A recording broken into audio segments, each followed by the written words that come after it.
бәріне салам. Достар, біз бүгін сіздерге қалай арқан шығаруға болатынын үйретеміз. Және де біз сіздерге қалай арқаны дұрыстап шығаруға, сосын оған керекті жаттығуларды көрсететін боламыз. Ондай болса кеттік.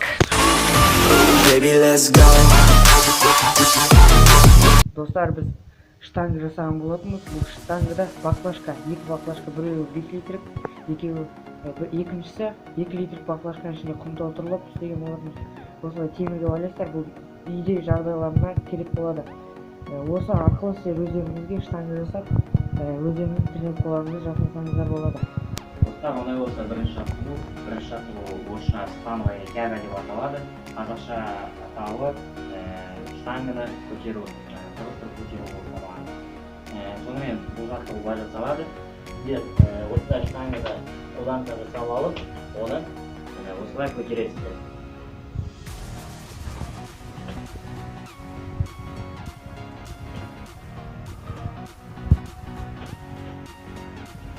Бұл жаттығудың пайдасы арқадағы мышцаларды өте жақсы шығарады, және бұл жаттығудың екінші пайдасы ол дельталарға да өте жақсы көмектеседі.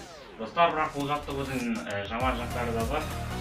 Ол көтерген кезде сіздің омыртқаңызға кішкене ауырлық түсіреді, және соның кезінде сіздің бойыңыз кішкене басылады.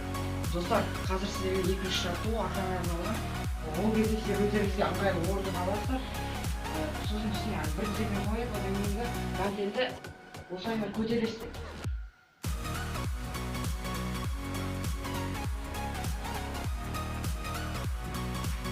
Осы жаттығуды сіздер шаршағанша жасасаңыздар, онда сіздердің мына жердегі арқаңыздағы бұлшықеттер қозғалады, сондықтан да ол бұрынғыдан қарағанда өте жақсы шығатын болады.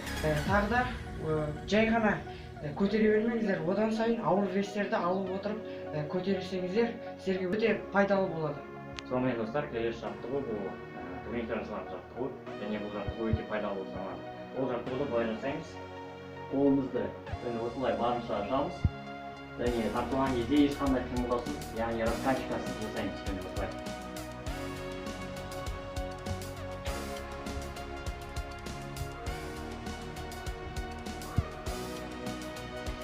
Және бұл жаттығу негізінен өте пайдалы, және бұны жасаған кезде сіздер барынша жылдам емес, өте баяу жасауға тырысыңыздар. Және бұл жаттығу арқаның бүкіл мышцаларына, яғни бүкіл бұлшықеттерін жаттықтырады. Достар, тағы да арқаға арналған жаттығу, бұл отжимание.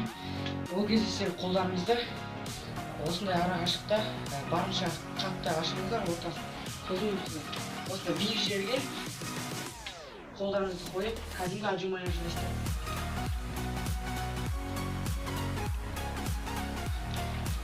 Осындай отжиманияларды қайталап жасасаңыздар, бұл жай отжимание осылай жерге жасағаннан қарағанда бұның бір айырмашылығы, өйткені сіздер үлкен жерде тұрасыздар, биік жерде, сол кезде сіздер до конца түсесіздер жерге, барынша қатты көп жерге түсесіздер.